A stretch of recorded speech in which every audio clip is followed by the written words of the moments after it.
A very warm welcome to our session here. We are excited to have you joining us in SkillsFuture month at SIT. I am Clarice, an undergraduate student from SIT. I will be your student host for this session. The title of this session is Computational Reasoning, How to Think Critically About Our Digital Solutions. We are honored to have our speaker from NUS, Mr. Jonathan Sim, who will be speaking to us. Mr. Jonathan Sim is an instructor with the Department of Philosophy at the National University of Singapore. He's passionate about teaching and he continues to research fun and innovative ways of engaging students to learn effectively. He has been teaching general education modules to a diverse range of undergraduate students and adult learners at the university. And he was recently awarded the NUS FASS Faculty Teaching Excellence Award for the academic year 2019 to 2020.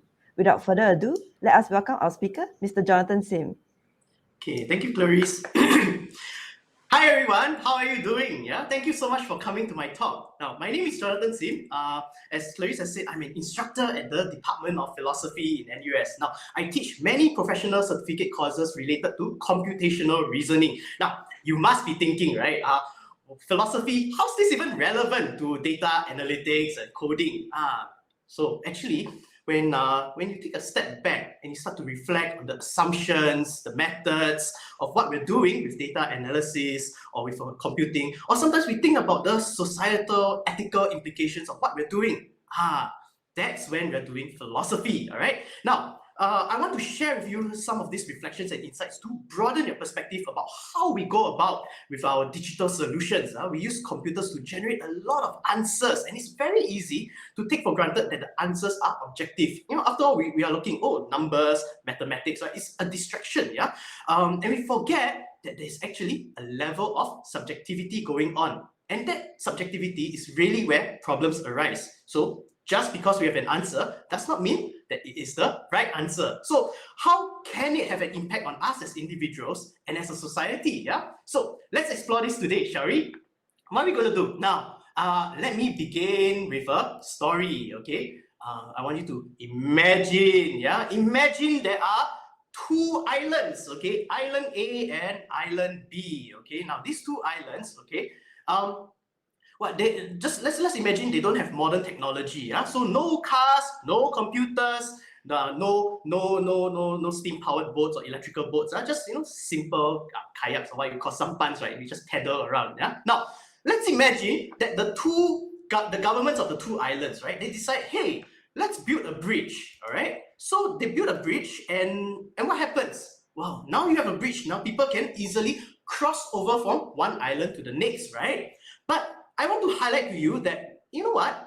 A bridge is really more than just a bridge. What do I mean? So here's an example. Let's say, for example, the rice on Island A is cheaper than the rice on Island B. Now, if the people on Island B discover that, what's going to happen?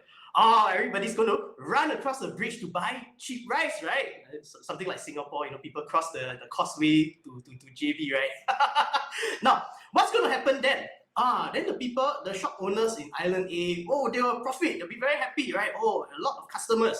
But then the people on Island B, the shop owners, what they say? Nobody's going to buy our rice, yeah? So can you see how a bridge can change lives for better or for worse, right? But now let me just zoom in on the bridge itself, yeah?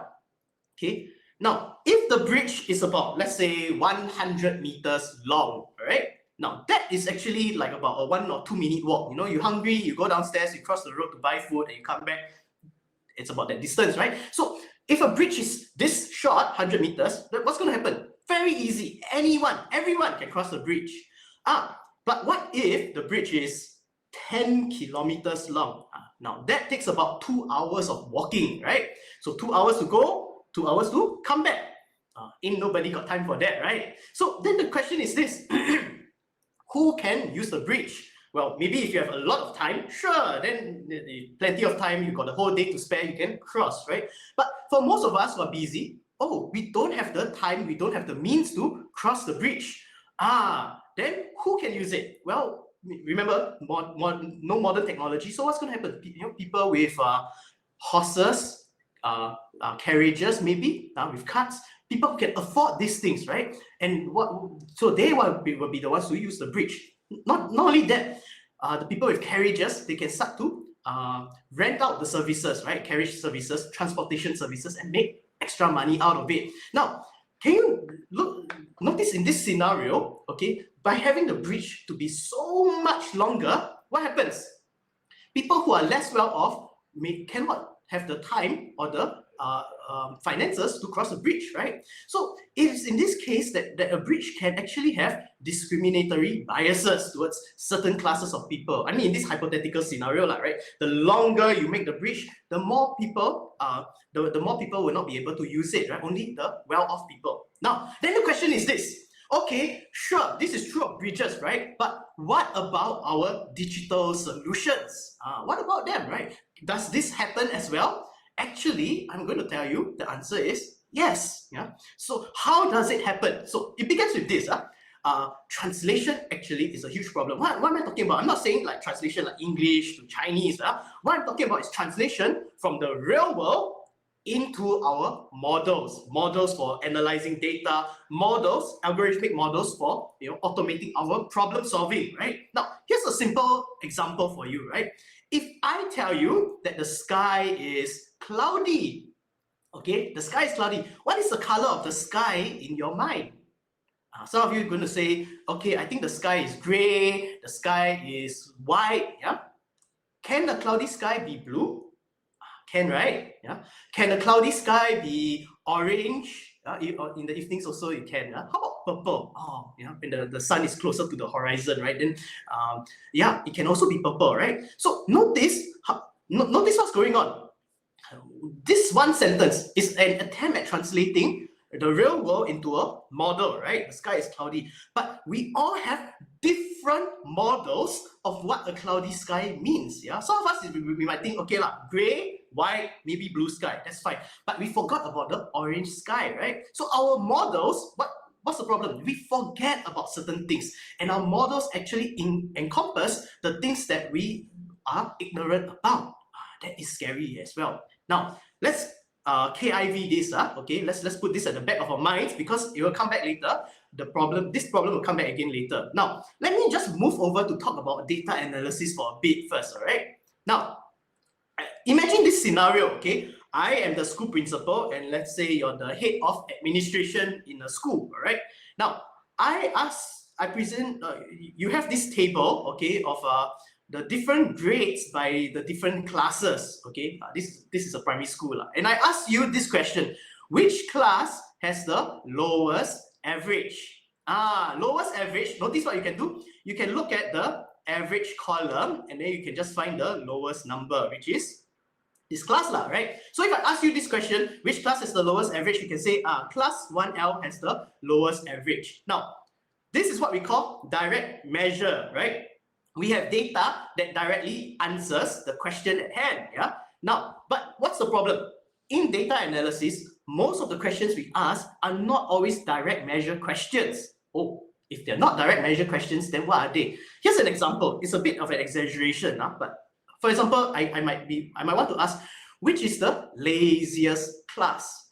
Maybe I have this idea that maybe students are not doing well, so they're late because they're lazy. So I might want to implement a policy to motivate them to work harder, something like that, right? Now, laziest class. Look at this data set again. Do we have a column that says lazy? We don't, right? So how can we answer a question like this? Now, a lot of data analytics experts will tell you, when you don't have the right data, use a proxy measure. So what is a proxy measure? Okay, proxy measure is basically this data that does not directly answer the question, right? Like in the data set that you saw just now, there's no lazy column, right? So we're going to pick another column as a proxy, okay? And we're going to make inferences. We're going to interpret that data as if it can answer that question. So let's revisit the data again. Which is the laziest class? Some of us might feel very tempted to say, well, there's no lazy column, but maybe we can use the average, right? And then what are we going to do? Maybe it's the class with the lowest average. But is it really true that the class with the lowest average is the laziest class? There are alternative explanations, right? Maybe the students are actually very hardworking, but they are of a lower caliber. So, despite their greatest efforts, they still can't do as well as they want to. Yeah, or maybe they just have very bad teachers. Yeah, that's also possible, right? Now, but what is going on when we're using proxy measures? Okay, you have data on one side, okay, and you have your interpretation on the other side. In between, there is a chasm, an interpretive gap. Okay, now how do we fill the gap, right? We fill that gap with our background information, with assumptions, with our ignorances, with our prejudices, with our bias. Yeah, and once we fill that gap, okay, with what we know and what we think we know, that is how we make the connection that lowest average equals to lazy. Right. But of course, you starting to see the problem. We are filling this gap with what we know and what we think we know. And sometimes what we think we know about people in the world may not be correct. Yeah. Now, let me push this problem even further. Okay. So imagine now that you are a human resource professional. Okay. Every day you have to screen 1,000 applicants for the company. Yeah? Now, today we are going to screen applicants for what we call the prestigious management associate program. Okay, what is management associate program? So we take fresh graduates from university. Okay, they're fresh out of university, right? And then we put them in different managerial roles. We get them to experience what it's like to lead a department. Eventually, they're going to be directors. Fast track, right? So now the question is this: what do we want in our candidates? Yeah, what is a relevant or eligible candidate for the management associate program? Well, we want people who are hardworking, who are smart, good social skills, because they have to manage people, right? Good leadership, maybe. Okay. Now, then the question is this: which columns tell us that the applicant is most suited, right? Don't forget the question: relevant, eligible. That is also a proxy measure question. Yeah. So we go back to the data set. Nothing says that there's no direct measure on eligibility, right? So what could we look at possibly? So some of us might say university grades. The higher the grade, the smarter the person is. Sure, maybe, but sometimes students have very low risk appetites, right? So they want high grades, so they take safe options, right? Cannot do badly, courses that cannot do badly or courses that can score easily, right? So low risk may not actually translate to good managerial abilities, right? Or we say, okay, how about leadership? We look at the person who has a exco position, right? Took leadership position in the club and society, right? Maybe something like that. What's the problem? The problem is this: just because somebody takes a leadership position does not mean the person actually has good leadership qualities, right? The person could just be there and be a bad leader, right? Okay, so you're starting to see the problem. No matter which column we're going to use, none of them can tell us adequately whether the person is eligible or relevant. In fact, some of us might feel, oh, we need more data, but that is really the problem of proxy measure. Okay, no matter how much data you have, because you need to make that jump across that interpretive gap, that is why we always feel more data, right? Now, but let's push it a bit further, right? Let's say, for example, we want people who have gone on overseas exchange, done volunteer service hours, and taken up leadership positions. Okay, what kind of background allows a student to be able to pursue all these things? The person must come from a financially, economically stable background, right? If the person is very less well-to-do, what happens? The person could be working part-time jobs to support the family or just to make ends meet, right? That person will not have the time to do volunteer service, will not have the time to take on leadership positions, may not even have the money to go on exchange programs.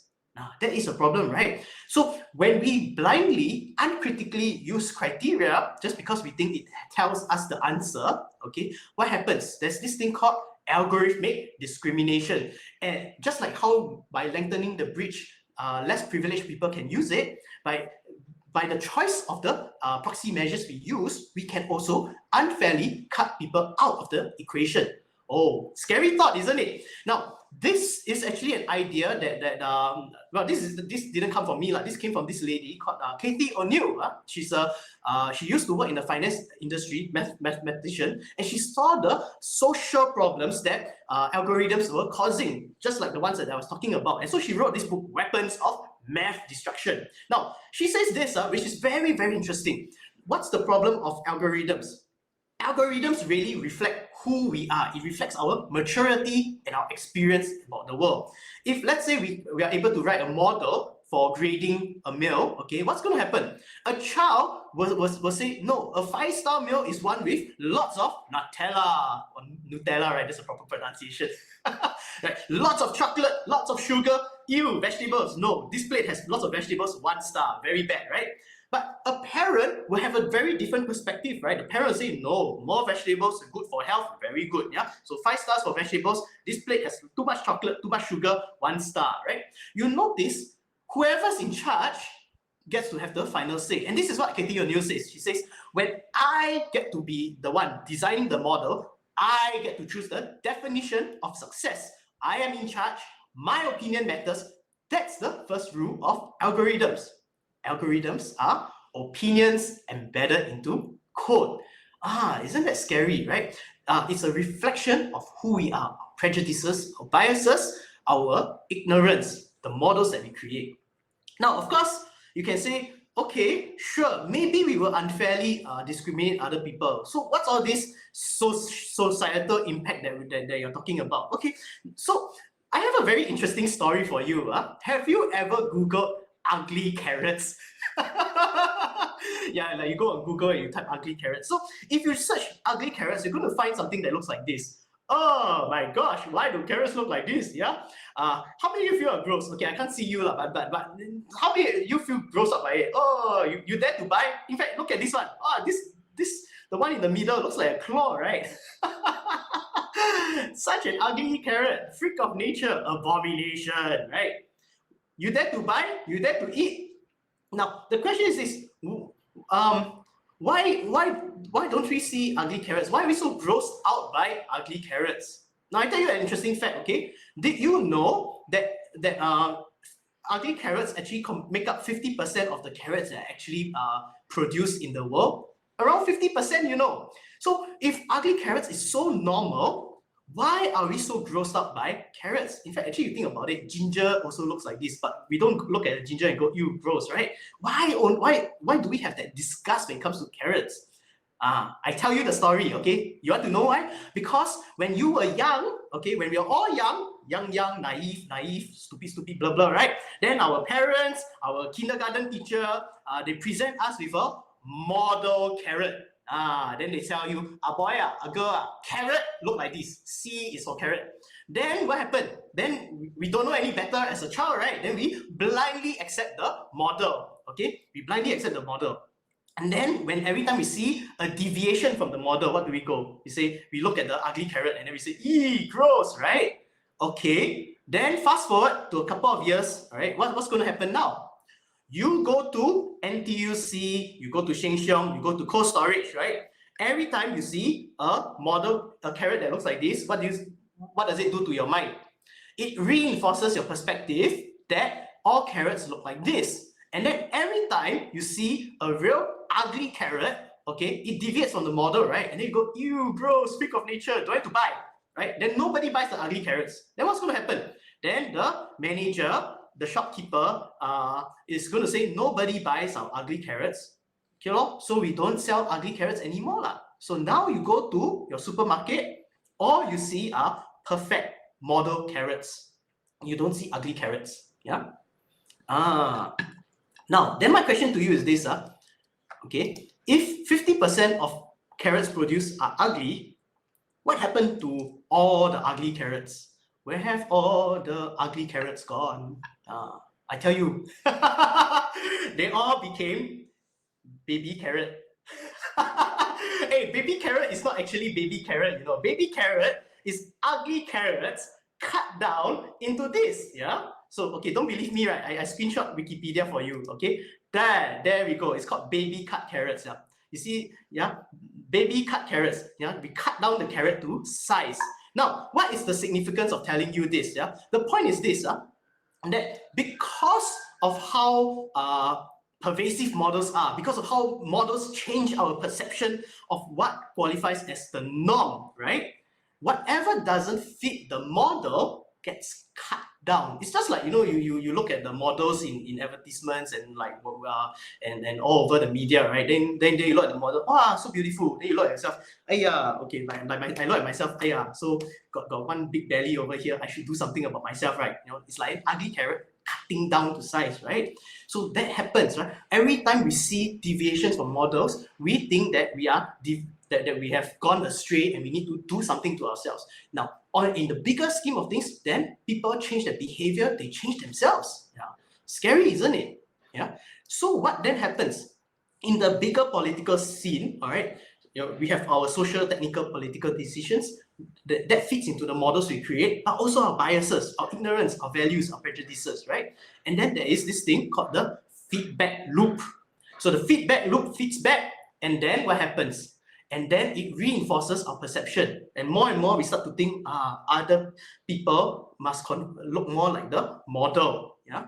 So the key is this: uncritical use of models can really create an environment where our assumptions, especially our false assumptions, can become a reality. Yeah. So that's very scary, right? Just as how carrots have changed the reality of, or changed our perceived reality of what carrots are supposed to look like. Okay, there are many models, okay, whether for data analysis or for algorithms, that actually do that. Yeah. So then the question is this, okay, what assumptions and prejudices are we using, okay, to fill the gaps of the proxy measures that we use? Yeah. Don't forget, there's an interpretive gap. So what are we using to fill it? Okay, now I think it'll be more interesting that we talk about solutions in the Q&A rather than I just bore you by blabbering on, okay? So that is all I'll say in this part of the talk. So I'll just say, thank you for listening. If you want, you can email me on my Instagram or my LinkedIn, okay? Here's how we can stay connected. So let's just open up for Q&A.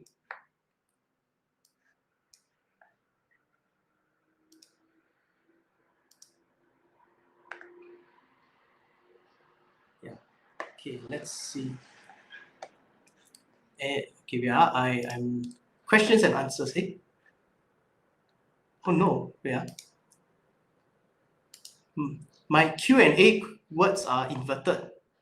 Okay, no. I think it looks fine now. Okay, anyone has questions? Questions for me?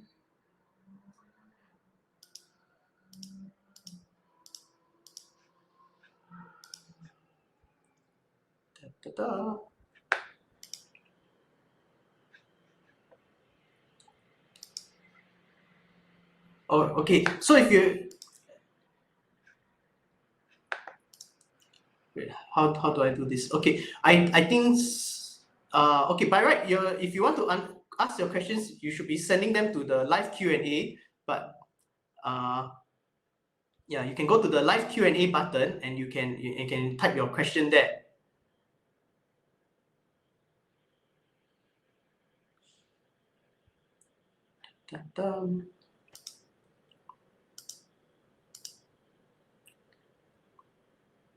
Okay, so we have a question. How do we try and avoid the biases when creating these algorithms? Okay, let me just expand it to just models in particular. Okay, so then we need to okay, if you do take my course in the professional certificate in computational reasoning, okay, we have a lot of exercises to really sharpen your mind to be more aware of the kinds of assumptions that underlie our decisions. Now, the first thing to help us is to actually ask ourselves, is the question that we are hoping to answer in our analysis or problem solving, does it require a proxy measure? Okay, if it does, then we need to ask ourselves, when we look at this data and it feels like it's answering the question for us, what is the assumption? What assumptions are we filling the gap with that allows us to cross that chasm, to cross that gap? Of course, sometimes there are blind spots. You know what we call groupthink? Like sometimes people in the same group, they all think the same way. So sometimes you cannot see your own blind spots, right? Now, in situations like this, that's where we need to have a more democratic approach. We need to involve other stakeholders. So for example, if you are the developer, right, then we need to involve the users, the end users, the clients, and all whoever, and really sit down and have a discussion together. Yeah, we need to recognize that just one perspective alone, there are many blind spots, many biases. So this is, and through that discussion, when we say let's use this as a measure, actually have that open and frank discussion to be able to see where are the points of disagreement. Now, I typically when a bias is taking place, it's very easy to spot when a bias is taking place. People will say no la, where have, don't have. When people start talking like this, clearly confirm there's a bias going on. So then we need to have that frank discussion. Yeah. How do we narrow the gap? Does this, okay, the next question that we have is how do we narrow the gap? Does this mean we need to collect and widen data collection? Like I said, with proxy measures, no amount of data will ever be enough. So there is this scary thought that, especially when I teach my classes, students always think, oh, this data set not enough. I need more data. Okay, but don't forget, if let's say this is a what we call performance appraisal, right? You really want something more accurate. The more columns you use, the more data you use in your analysis, what's going to happen? There is a feedback into the people involved, right? Then what's going to happen? Then we for example, sales, let's say appraisal for salespeople, right? We could just use sales figures alone, but we know that is a poor proxy measure. So we say sales and maybe number of customers, but think about how it affects people in the sales program. Before that, they only need to focus on their KPI sales. Now they need to focus on sales and increasing number of customers, right? Then you say, oh, still not accurate. We need to put more measures. Then I don't know what. Maybe we have a customer satisfaction survey. Then the survey must be like more than a certain rating. Then the salespeople will have more hoops to jump, right? Not only do I have to sell, get high sales figures, increase the number of customers. I need now if I'm the salesperson, I also need to ensure my satisfaction score is higher. So more data doesn't mean more accurate. It also can add more stress, more pressure on people. Yeah? I give you an example, like the carrot problem, right? The ugly carrot and all that, right? Now a lot of HR people, they're saying, no, we don't just want grades, we want holistic, right? We want people who can have voluntary experience, do a lot of internships, do leadership positions and stuff like that, right? You know what's the problem that we're seeing now in universities? Because of this, right, there's a feedback. Now the students, they feel so much pressure. They have so many hoops to jump just to be employed. Yeah. So this is something we need to be aware of. More data doesn't mean it's more accurate. Yeah. Okay. So there we go. How does the feedback loop work? The feedback loop works basically when you start to realize what you're being evaluated on. Okay, yeah, that already affects it.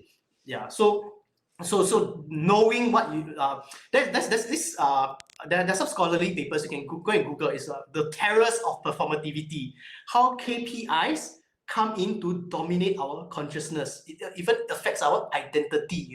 So some of us, we are very career driven. What happens? Then we become dominated by our key performance indicators. We talk less about ourselves as individuals. Oh, my hobbies are this, I like to do this. No, then we say, oh, I do this, I'm a salesperson, I like to do that kind of thing, right? So it dominates our identity even, and that is how the feedback loop goes in. Then we start to think of ourselves in terms of performance, like machines, right? We start to see ourselves as machines, and we try to tick all the boxes that are being measured. Once that happens, then the feedback loop is complete. Yeah. Okay, next question. We are including more parameters when building the model help to reduce or further reinforce. Actually, it can be both, yeah? Because more parameters means what? They're all proxy measures, right? Every new parameter you add in means you are making more assumptions about how that parameter answers the proxy measure question for you. Right? Sometimes it might give you a bit more of a glimpse, sometimes no. Yeah, I give you an example of proxy measures that governments like to use. Like Singapore, one common proxy measure is what? HDB, right? We look at how much subsidy do you get is based on the number of rooms in your HDB. Now perhaps there was a time years ago where this was a more or less reasonable proxy measure, correct? But now HDB, I live in a 5-room flat. It's cheaper than some of the 3-room flats that people are buying these days. Yeah, so there's it's not that accurate a proxy measure anymore. Yeah, so this kind of things can happen, yeah.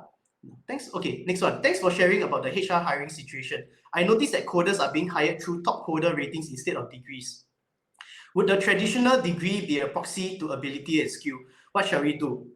Yeah, see, that's the problem with looking at qualifications. Of course, end of the day, we might feel interview is still the best, right? But I mean, HR, we do need to bring in like we have like hundreds, thousands of applicants, so we do need some kind of filtering process at the start, right?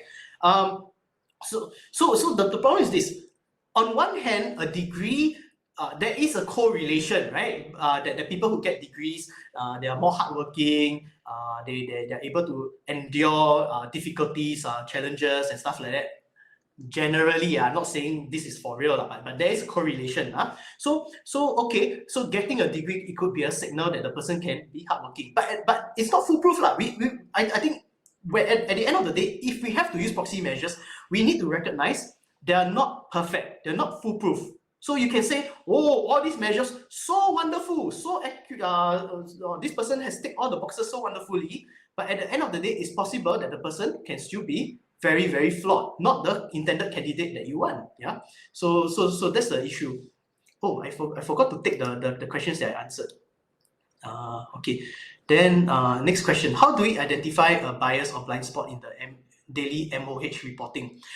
Now, daily, okay, good question. MOH reporting, okay, is just the number of cases. One of the things people forget is that sometimes when they look at the numbers, is they get the perception that, oh, today 100 people get infected. Actually, it's not today 100 people get infected. It's today we have detected 100 people. So we need to change our mindset about that. Yeah. So sometimes we look at the numbers, wow, very scary. Suddenly like 10, 20, 30, then suddenly 500. Okay, not 500, but 100, 200, right?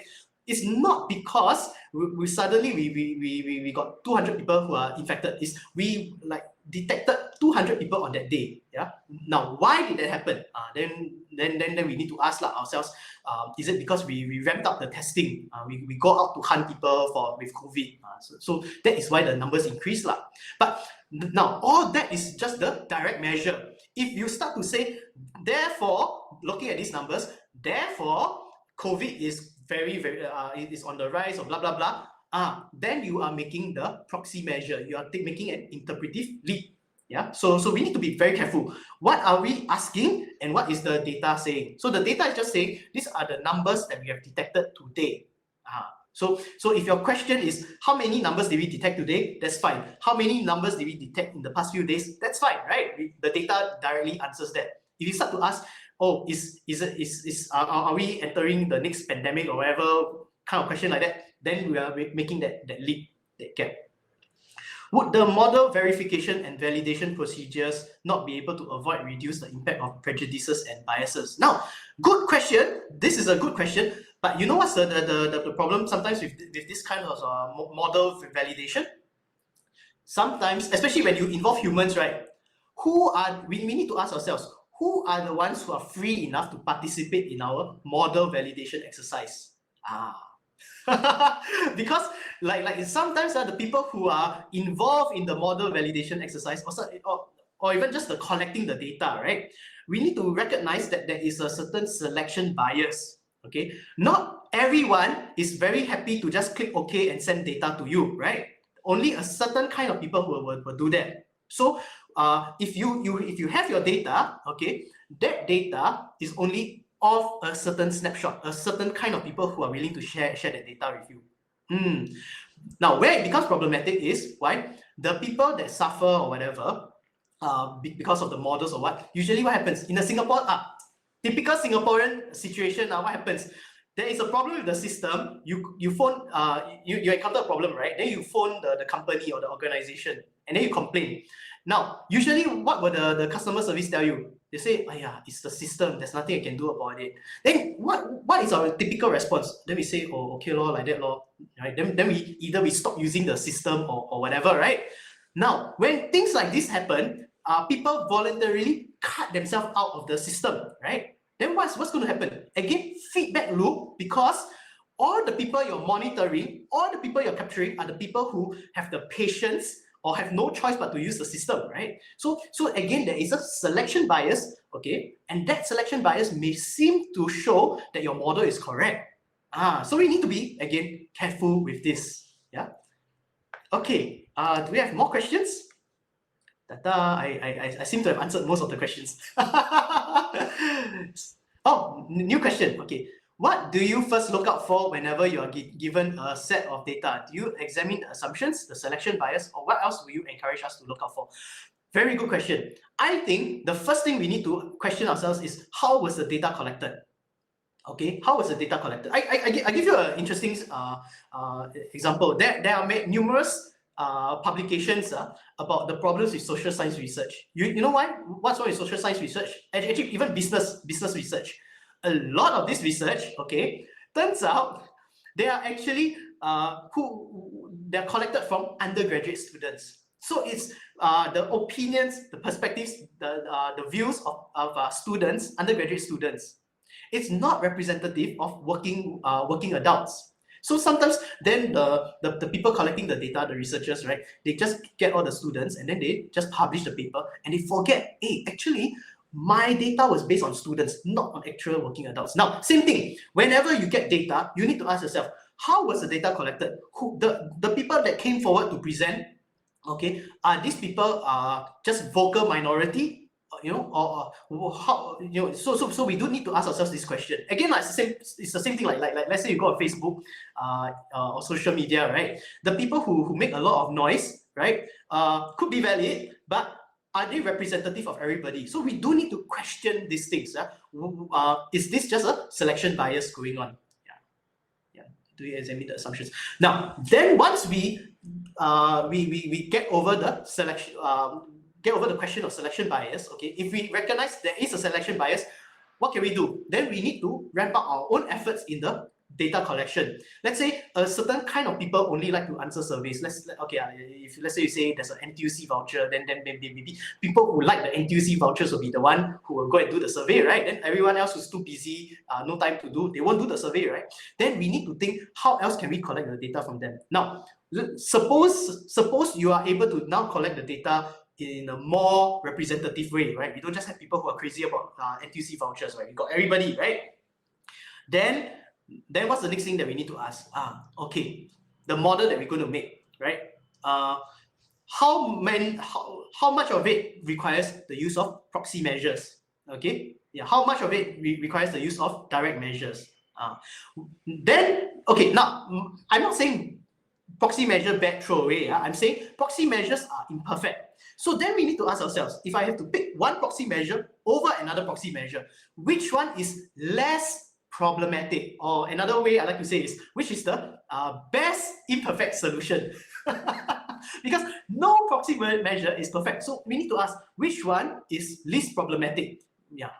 Then we ask ourselves the assumptions underlying this, like let's say proxy measure A. This one assumption, okay, so reasonable. Then let's say proxy measure B. You look at the assumption, then you say, raise a lot of eyebrows, question mark. Then you say, okay, then maybe we cannot use this one. This one, reasonable, but we need to recognize it's still flawed, there's still problems. So whoever don't fit my model, okay, we don't just conclude outlier. We do need to have a zoom in and have a closer look at it. Okay, then next question. For policy making purposes, what is the confidence percentage of the analyzed data collected is relevant? Sorry, I don't do policy making, I don't do policy work, so I'm not able to answer that question. But this will be more within the realm of statistics already. Mine is more relevant to the critical thinking aspects of how we even design the model or think about the model. Yeah, sorry, I can't answer that question for you. Okay, do we have other questions? I think I have time for another one or two more.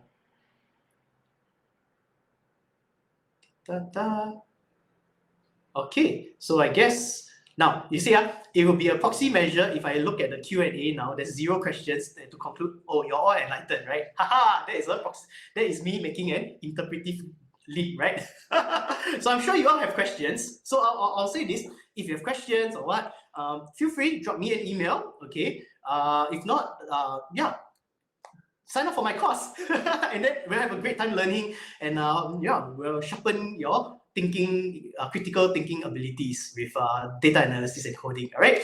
So that's all I have to say. Thank you so much. You've been such a wonderful crowd.